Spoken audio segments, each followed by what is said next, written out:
Durante el año el Centro Cultural Islàmic Català tiene distintas iniciativas.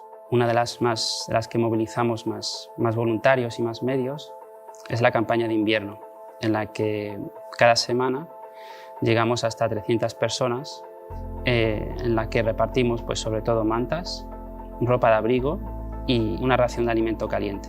Y esta necesidad se repite cada año. No olvidemos que en Barcelona, en invierno, las temperaturas pueden llegar a rozar los 0 grados y se han constatado hasta muertes de personas que duermen en la calle. Por lo tanto, es algo que no tenemos intención de parar. Junto con esta campaña, durante el mes de Ramadán, el mes de Ramadán es un mes sagrado para los musulmanes, tenemos una campaña exclusiva para familiares de enfermos que están ingresados, sobre todo niños, y entonces hay una campaña en la que diariamente se reparten hasta 40 raciones a los distintos hospitales de aquí de Barcelona. En el año 2012 propusimos nuestra colaboración y desde el centro la acogieron estupendamente y nada, en muy poco tiempo pusimos en marcha el servicio.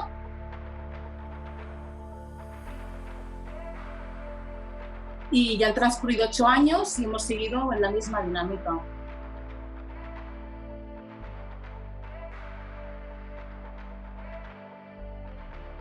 El tejido asociativo del Clot, que es el barrio donde está establecido el Centro Cultural Islàmic Català, es variado y es bastante activo. La voluntad del nuevo equipo es tener relación con todas las entidades del barrio y el Centro Islámico es una entidad del barrio. Queremos colaborar, ¿no?, en crear un clima pues, de convivencia, de naturalidad, de relación entre los vecinos, independientemente de las creencias, de las ideologías, etc., ¿no? Fruto de la crisis, fruto de la pandemia, sabiendo que había gente que lo estaba pasando muy mal, pues decidimos coordinarnos y crear una red de soporte mutuo. Estado de alarma en todo nuestro país, en toda España. Esta crisis sanitaria que la verdad a día de hoy sí que nos tiene asustados.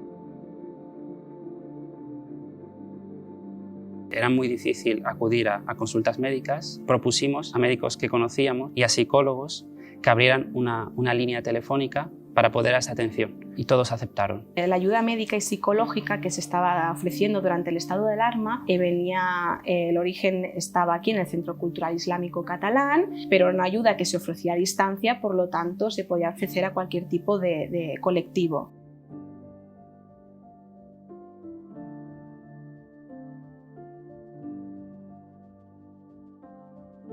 Normalmente se hablaba mucho de síntomas sobre todo depresivos, de ansiedad, sobre todo conflictos dentro de la familia, eran los que más se repetían. Que muchos problemas que se habían llevado durante muchos años, que la gente estaba aguantando y los gestionaba de la mejor manera posible, pues durante el confinamiento se agravaron mucho más y entonces fue cuando la gente ya se atrevía a ponerse en contacto con un psicólogo o psicóloga o incluso ha habido casos que han tenido que derivarse a psiquiatría. 9 personas han fallecido en las últimas 24 horas, llegando al total de 8.189 muertos desde el inicio de la crisis.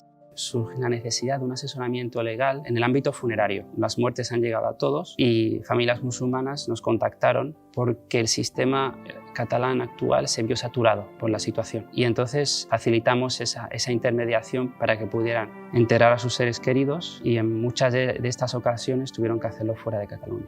Durante el estado de alarma hemos abierto el móvil y nos hemos puesto a disposición de los usuarios del Centro Islámico. Nunca hemos dejado a un usuario sin atender.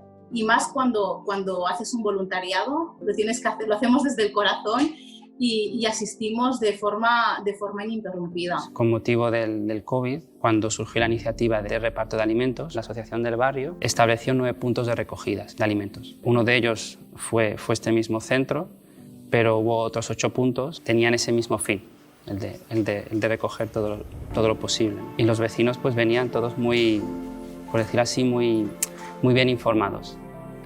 Sabían la hora de entrega, sabían todo, sabían qué alimentos eran los más necesitados, ¿no?, y los entregaban. Y en este sentido la participación o la colaboración con las entidades del barrio ha sido bastante buena.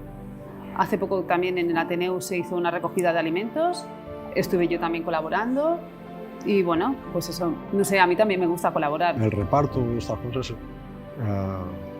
la gente del barrio se ha implicado bastante. Y iniciamos esta campaña sin saber muy bien con qué medios íbamos a contar y al final superamos nuestras expectativas. Llegábamos a repartir hasta 400 raciones al día y al final de la campaña organizamos packs de alimentos para familias. Llegamos a más de 100 familias. La necesidad de mascarillas era muy grande. Para colaborar con las mascarillas llegó al 250.000. Fabricantes de tela ofrecían tela nueva, sin usar, particulares ofrecían su máquina de coser y algunos donativos económicos, y con eso empezamos. Recogíamos material y contactando con voluntarios, a veces ellos venían, nosotros les enviamos y cosían. Y lo teníamos repartido de manera que parte de la producción la hacíamos aquí. Había voluntarios que asistían al centro regularmente, unos 50. No han faltado durante cerca de 2 meses y participaron en como una línea de fabricación. Y había otros voluntarios de los que desde sus casas las hacían y nosotros íbamos a recogerlas o bien las traían ellos. Barcelona han avisado de que se está saturando el sistema por la demanda de mascarillas. Fueron momentos que sorprendieron el esfuerzo humano, ¿no?, que hicieron muchos. No podemos decir que esta campaña fuera llevada a cabo solo por musulmanes, no sería cierto.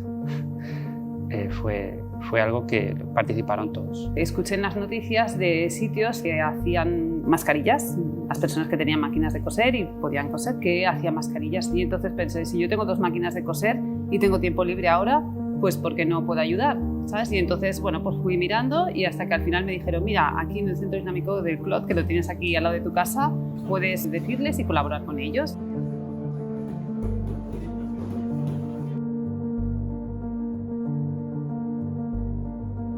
Teníamos que elegir entre el miedo, que era justificado, o la necesidad, que era muy evidente. La mayoría de los que participan aquí han dudado por cubrir esa necesidad. El temor a la infección no era superior a las ganas de participar. Al principio no se sabía, ¿no?, por dónde iban a ir las cosas, cómo podíamos ayudar, pero al cabo de un mes empezaron a salir muchas demandas, sobre todo de que se necesitaba profesional sanitario, tanto a nivel médico como en el área de la psicología, y ahí fue cuando yo dije, bueno, estoy en casa, desde aquí me gustaría ayudar y esta es la oportunidad que tengo de ayudar durante este estado de alarma a distancia, pero a la vez haciendo un servicio muy importante, ¿no?, para la comunidad en ese momento. Estuvimos aquí casi cada día. Al final todos nos sentimos integrados en una sociedad en la que vivimos. El ambiente, con el paso de los días, pasó de voluntarios que no nos conocíamos o que nos conocíamos poco a hacer un equipo en el que ya había un sentimiento como de que, bueno, éramos vecinos, éramos hermanos, y eso se acentuó con el paso de las semanas. Y al final uno venía aquí por la obra que podía hacer, pero también porque el ambiente lo facilitaba. Y luego fue un poco triste cuando ya al final la necesidad llegó a su fin y ya cada uno siguió su vida normal, ¿no? Sí, la verdad que me ha ido muy bien porque, quieras o no, dentro de que, ya te digo, tenía mis cosas que hacer, me ponía 2 horitas o así y hacer las mascarillas y ya no escuchaba noticias y ya a lo mío, ¿me entiendes? O sea, y pensando, mascarilla que haga, mascarilla que es buena para una persona. Yo creo que además era una xarxa que no se acabará con la pandemia. La pandemia se puede acabar en cualquier momento cuando salga una vacuna.